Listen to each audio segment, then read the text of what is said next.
Hello दोस्तों, स्वागत है एक बार फिर आज आपका बीके स्टडीज़ के यूट्यूब चैनल में। देखिए, समाज के लगभग सारे पार्ट हमने कवर कर लिए हैं। आज हम समाज का अंतिम पार्ट और उसके अंदर 2 महत्वपूर्ण समास, द्वंद्व समास और बहुब्रीहि समास के उदाहरणों को लेकर आ रहे हैं। आइए जानेंगे द्वंद्व समास, बहुब्रीहि समास और इनके उपसमासों के बारे में। देखिए, बीके स्टडीज़ रामपुर आपके लिए एक ऐसा प्लेटफ़ॉर्म अवेलेबल कराता है, जिसमें आपको सारे सब्जेक्ट के वीडियो ऑनलाइन प्रोवाइड कराए जाते हैं, वो भी निःशुल्क।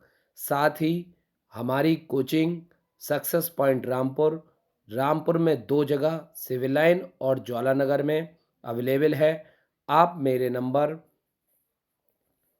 9837631737 पर कॉल करके कोचिंग का एड्रेस पता कर सकते हैं। आइए शुरू करते हैं।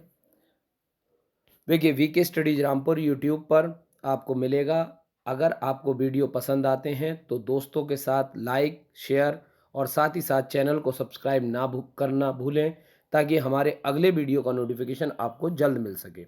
आइए शुरू करते हैं। द्वंद्व समास। देखिए, इस समास में दोनों ही पद प्रधान होते हैं। देखिए, जब चर्चा चल रही थी तो ये जो प्रथम पद था और ये अंतिम पद। अब इसमें क्या होता है कि दोनों ही पद क्या होते हैं? प्रधान, यानी प्रथम पद या अंतिम पद या इसे उत्तर पद कहते हैं।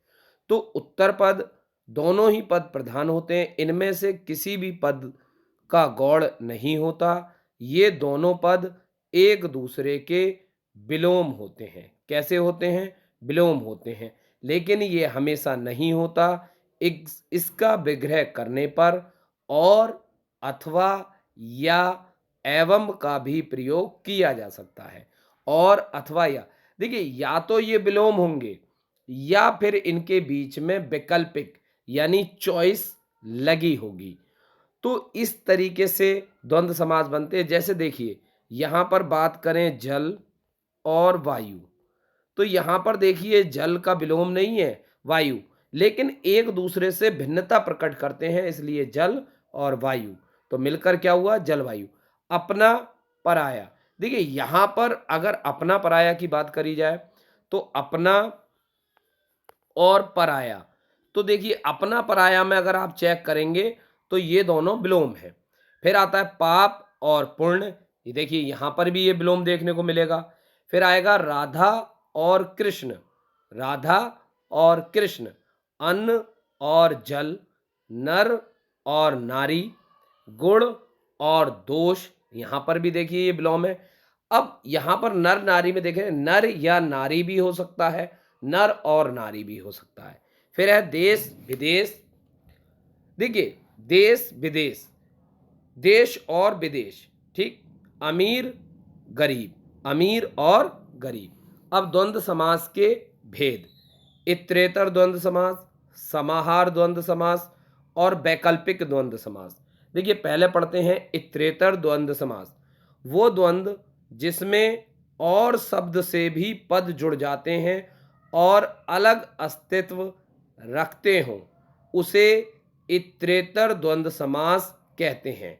इस समास से जो पद बनते हैं वो हमेशा बहुवचन में प्रयोग किए जाते हैं, क्योंकि वे 2 या 2 से अधिक पदों से मिलकर बने होते हैं। देखिए, प्रयोग होते हैं क्योंकि यहाँ 2 से 2 अधिक पद मिलते हैं। जैसे राम और कृष्ण, राम कृष्ण। माँ और बाप, माँ बाप। अमीर और गरीब, अमीर गरीब। गाय और बैल, गाय बैल। ऋषि और मुनि, ऋषि मुनि। बेटा और बेटी, बेटा बेटी। देखिए, यहाँ पर कई बार संदर्भ अलग होता है। देखिए, जैसे एक ऑप्शन आता है माता पिता। क्या आता है? माता पिता। अगर हम इसकी बात करें तो आपके माता पिता का क्या नाम है? ठीक है, तो माता और पिता का क्या नाम है? अगर यही सेंस यहां पर आ जाए स्कूल से कहते हैं अपने माता पिता को पेरेंट मीटिंग में बुला लाना। तो उनका सेंस क्या होता है, माता या पिता या दोनों को स्कूल बुला लाना। तो देखा वहां पर चॉइस भी मिलती है। तो कहने का मतलब जब एक ही तरीके के कई अर्थ निकलते हों, लेकिन दो पद संयुक्त हो रहे हों और दोनों पद अलग अलग अपना अर्थ रखते हों, तो वहां कौन सा समास होगा, द्वंद्व। अब आएगा समाहार द्वंद्व समास। समाहार का अर्थ होता है समूह। जब द्वंद्व द्वंद्व समास के दोनों पद और समुच्चय बोधक से जुड़ा होने से अलग अलग अस्तित्व नहीं रखकर समूह का बोध कराते हैं, तब वह समाहार द्वंद्व कहलाता है। इस समास में दो पदों के अलावा तीसरा पद भी छुपा होता है और अपने अर्थ का बोध अप्रत्यक्ष रूप से कराते हैं। जैसे दाल और रोटी, दाल और रोटी एक साथ बोलेंगे तो दाल रोटी। हाथ पांव, हाथ और पांव, हाथ पांव धो लीजिए, तो क्या होता है, हाथ और पांव धो लीजिए। आहार निद्रा, आहार कीजिए और निद्रा लीजिए। वैकल्पिक द्वंद्व समास। इस द्वंद्व समास में दो पदों के बीच में या अथवा आदि विकल्प सूचक अव्यय छुपे रहते हैं, इसे वैकल्पिक द्वंद्व समास कहते हैं। इस समास में ज्यादा से ज्यादा दो विपरीतार्थक शब्दों का प्रयोग होता है। जैसे पाप पुण्य, पाप या पुण्य, भला बुरा, भला या बुरा, थोड़ा बहुत, थोड़ा या बहुत। अब आते हैं हम बहुब्रीहि समास की तरफ। देखिए, इस समास में कोई भी पद प्रधान नहीं होता। जब दो पद मिलकर तीसरे पद की ओर इशारा करते हैं या हिंट देते हैं, या फिर कह सकते हैं कि जहां तीसरा पद प्रधान होता है और विग्रह करने पर वाला है, जो, जिसका, जिसकी, जिसके, वह आदि शब्द आते हैं, वह बहुब्रीहि समास कहलाता है। बहुब्रीहि समास के उदाहरण देखिए। गजानन, गज का है आनन जिसका, मतलब शीश जिसका गज का है, तो कौन है, गणेश। तो गज का शीश जिसका है, तो देवों के देव महादेव, महादेव के पुत्र गणेश। तो याद रखेंगे सबसे पहले पूजा भी किसकी की जाती है, गणेश जी की। तो यहां से याद रखेंगे त्रिनेत्र, तीन नेत्र हैं जिनके या जिसके, तो त्रिनेत्र किसे कहा जाता है, शिव। तो इशारा किसकी तरफ है, शिव। नीलकंठ, नीला है कंठ जिसका, यानी जिसका कंठ नीला है, तो कौन है, शिव। लंबोदर, लंबा है उदर जिसका, लंबा है उदर यानी पेट, किसका, तो गणेश। दशानन, 10 है आनन जिसके, यानी 10 सिरों वाला, तो कौन है, रावण। चतुर्भुज, 4 भुजाओं वाला या 4 हैं भुजाएं जिसकी, विष्णु। पीतांबर, पीले हैं वस्त्र जिसके, कृष्ण। चक्रधर, चक्र को धारण करने वाला। देखिए, पीतांबर में जो आते हैं वो रामचंद्र जी आते हैं, अगर नीलांबर आएगा तब आएंगे कृष्ण। चक्रधर, चक्र को धारण करने वाला, विष्णु जी। वीणा पाणी, वीणा है जिसके हाथ में, सरस्वती। अब एक क्वेश्चन आता है, ऐसा कौन सा मुगल बादशाह था जो वीणा बजाता था, ऐसा कौन सा मुगल बादशाह था तो जो वीणा बजाता था। तो याद रखें, वीणा बजाई जाती थी किसके द्वारा, औरंगजेब के द्वारा। अब क्वेश्चन आता है वीणा, तो वीणा भारतीय शास्त्रीय संगीत की, तो आता है सितार किससे मिलकर बना है। क्वेश्चन आया सितार किससे मिलकर बना है, तो याद रखेंगे वीणा और तंबूरा के, यानी भारतीय रूप में वीणा और ईरानी शैली का तंबूरा से मिलकर किसका जन्म हुआ है, सितार का। अगला देखें, श्वेतांबर, सफेद वस्त्रों वाले या वाली, सरस्वती जी। अब आते हैं बहुब्रीहि समास के प्रकार या भेद। समानाधिकरण बहुब्रीहि समास, व्याधिकरण बहुब्रीहि समास, तुल्य योग बहुब्रीहि समास, व्यतिहार बहुब्रीहि समास, प्रादि बहुब्रीहि समास। तो देखिए पहले पढ़ेंगे समान अधिकरण बहुब्रीहि समास। इसमें सभी पद कर्ता कारक विभक्ति के होते हैं। देखिए कौन सी विभक्ति होगी? कर्ता कारक। याद रखेंगे कर्ता कारक। तत्पुरुष में जबकि हम स्टार्ट कहाँ से करते हैं? कर्म से। कर्ता कारक विभक्ति के होते हैं, लेकिन समस्त पद के द्वारा जो अन्य उक्त होता है वो कर्म, करण, संप्रदान, अपादान, संबंध, अधिकरण आदि विभक्तियों में भी उक्त हो जाता है, उसे समानाधिकरण बहुब्रीहि समास कहते हैं। जैसे प्राप्त है उदक जिसको, प्राप्तोदक। जीती गई इंद्रियां हैं जिसके द्वारा, जितेंद्रियें, मेघनाद। दंत हैं भोजन जिसके लिए, दत्त है भोजन जिसके लिए। दत्त का मतलब प्रदान करना। दत्त है भोजन जिसके लिए, तो दत्त भोजन। निर्गत है धन जिससे, निर्धन, यानी जिसके पास धन रुकता नहीं, चला जाता है, तो कौन कहलाएगा? निर्धन। नेक है नाम जिसका, नेक नाम। सात है खंड जिसमें, सतखंडा। अब आएगा व्याधिकरण बहुब्रीहि समास।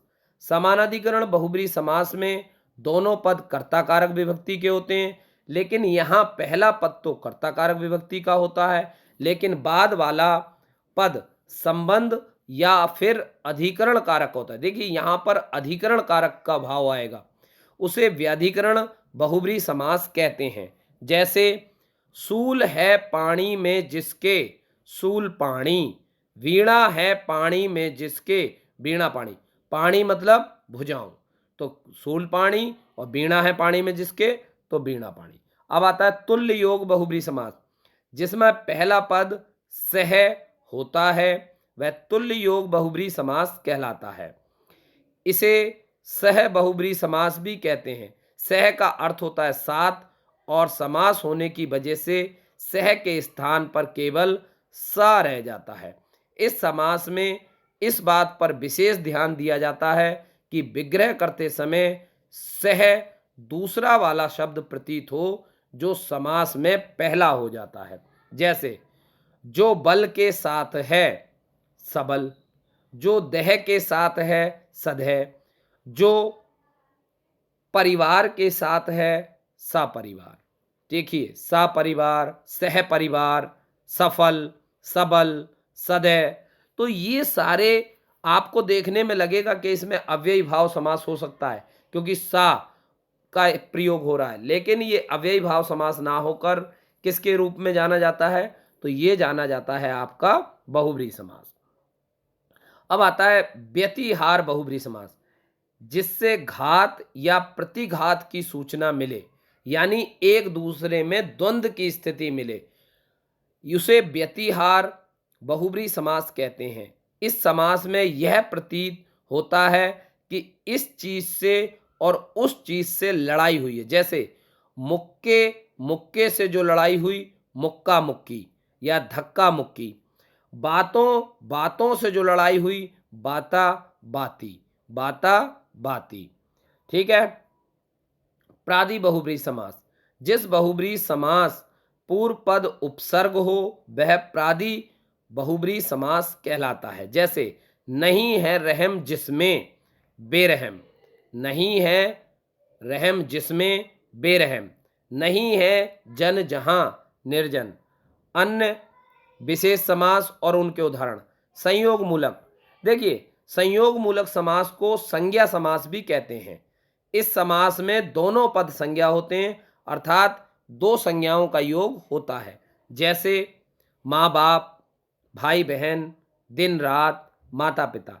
तो ये भी कह सकते हैं कि संयोग मूलक जो समास होते हैं वो विशेष रूप से द्वंद्व समास की, किसकी संज्ञा को दर्शाते हैं? द्वंद्व समास की। अब आता है आश्रय मूलक। आश्रय मूलक समास को विशेषण समास भी कहा जाता है। यह प्रायः कर्मधारय समास होता है। इस समास में प्रथम पद विशेषण होता है और दूसरे पद का अर्थ बलवान होता है। यह विशेषण विशेष से, विशेष से विशेषण, विशेषण विशेष से आदि पदों के द्वारा संपन्न होता है। जैसे कच्चा केला, शीश महल, घन श्याम, लाल पीला, मौलवी साहब और राज बहादुर। अब आता है वर्णन मूलक समास। इसे वर्णन मूलक समास भी कहते हैं। इस समास के अंतर्गत बहुव्रीहि और अव्ययी भाव समास का निर्माण होता है। इस समास में पहला पद अव्यय होता है और दूसरा पद संज्ञा। इसे वर्णन मूलक समास कहते हैं। जैसे यथाशक्ति अव्ययी भाव, प्रतिमास अव्ययी भाव, घड़ी घड़ी घड़ी घड़ी अव्ययी भाव, प्रत्येक अव्ययी भाव, भर पेट तो भर पेट। तो यहां पर भर पेट में अव्ययी भाव भी आता है और बहुब्रीहि भी आता है, यानी भरा हुआ है पेट जिसका। यथासाध्य, यथासाध्य अव्ययी भाव। अब देखिए कर्मधारय समास और बहुब्रीहि समास में समास के कुछ उदाहरण जो कर्मधारय और बहुब्रीहि समास में दोनों समान रूप से जाने जाते हैं, इन दोनों में अंतर होता है। कर्मधारय समास में एक पद विशेषण या उपमान होता है और दूसरा पद विशेष्य या उपमेय होता है। इसमें शब्दार्थ प्रधान होता है। कर्मधारय समास में दूसरा पद प्रधान होता है। पहला पद विशेष्य के विशेषण का कार्य करता है, जैसे नीलकंठ। नीलकंठ बहुब्रीहि समास में दो पद मिलकर तीसरे पद की ओर संकेत करते हैं। और तीसरा पद जैसे नीलकंठ में अगर देखेंगे तो नीला कंठ जिसका, यानी नीला कंठ, तो एक कर्मधारय, और नीला है कंठ जिसका यानी शिव, तो ये क्या हो जाएगा, बहुब्रीहि समास। अब आया द्विगु समास और बहुब्रीहि समास। देखिए द्विगु समास में पहला पद संख्यावाचक विशेषण होता है और दूसरा पद विशेष्य होता है, जबकि बहुब्रीहि समास में समस्त पद ही विशेषण का कार्य करते हैं। जैसे चतुर्भुज चार भुजाओं का समूह, या चतुर्भुज चार हैं भुजाएं जिसकी। देखिए चार भुजाओं का समूह जब आएगा तो किस में जाएगा, द्विगु समास में, और चार हैं भुजाएं जिसकी तो बहुब्रीहि समास। अब आता है द्विगु और कर्मधारय समास में। द्विगु का पहला पद हमेशा संख्यावाचक विशेषण होता है जो दूसरे पद की गिनती बताता है, जबकि कर्मधारय का एक पद विशेषण होने पर भी संख्यावाचक कभी नहीं होता है। द्विगु का पहला पद ही विशेषण बनकर प्रयोग में आता है, जबकि कर्मधारय में कोई भी पद दूसरे पद का विशेषण हो सकता है। जैसे नवरात्र नौ रातों का समूह, रक्तोत्पल तो रक्त है जो उत्पल। अब नवरात्र यानी नवीन रात्रि, तो यहां पर कर्मधारय आ जाएगा, और नवरात्र यानी नौ रातों का। तो इस तरीके से यहां पर द्विगु और कर्मधारय को हम समझ सकते हैं। समास और संधि में अंतर। संधि का शाब्दिक अर्थ होता है मेल। संधि में उच्चारण के नियमों का विशेष महत्व होता है। इसमें दो वर्ण होते हैं। इसमें कहीं कहीं पर तो दोनों वर्णों में परिवर्तन हो जाता है, कहीं पर तीसरा वर्ण भी आ जाता है। संधि किए हुए शब्दों को तोड़ने की क्रिया संधि विच्छेद कहलाती है। संधि में जिन शब्दों का योग होता है उनका मूल अर्थ नहीं बदलता, जैसे पुस्तक प्लस आलय पुस्तकालय। समास का शाब्दिक अर्थ होता है संक्षेप। समास में वर्णों के स्थान पर पद का महत्व होता है। इसमें दो या दो से अधिक पद मिलकर एक समस्त पद बनाते हैं और इनके बीच में विभक्तियों का लोप हो जाता है। समस्त पद को तोड़ने की प्रक्रिया को विग्रह कहा जाता है। समास में बने शब्दों के मूल अर्थ को परिवर्तित किया जा सकता है और परिवर्तित नहीं भी किया जा सकता है। जैसे विषधर, विष को धारण करने वाला अर्थात शिव जी। तो इस तरीके से आप समझ सकते हैं कि समास, तो आज ये जो समास का चैप्टर आपका क्लोज होता है। अब हम प्रश्न सीरीज लेकर आएंगे वर्णमाला से लेकर समास तक, और उसके बाद फिर हम दोबारा आगे बढ़ेंगे किसकी ओर, संज्ञा की ओर। अब जो हमारा चैप्टर शुरू होगा नेक्स्ट चैप्टर संज्ञा, लेकिन उससे पहले आपको टेस्ट सीरीज लगवाई जाएगी संधि, समास, वर्णमाला, शब्द विचार। बने रहिए हमारे साथ। देखिए वीडियो आपको लगातार मिलती रहें और ज़्यादा लोगों तक पहुंच सकें, उसके लिए आपको हमारे चैनल को सब्सक्राइब करना होगा और साथ ही साथ अपने दोस्तों को भी शेयर करना होगा। इसी आशा के साथ कि आपको वीडियो पसंद आए और ऐसे ही अपना प्यार हमारे साथ बने रहिए। हमारे साथ बने रहने के लिए शुक्रिया, धन्यवाद। आपका दिन शुभ रहे।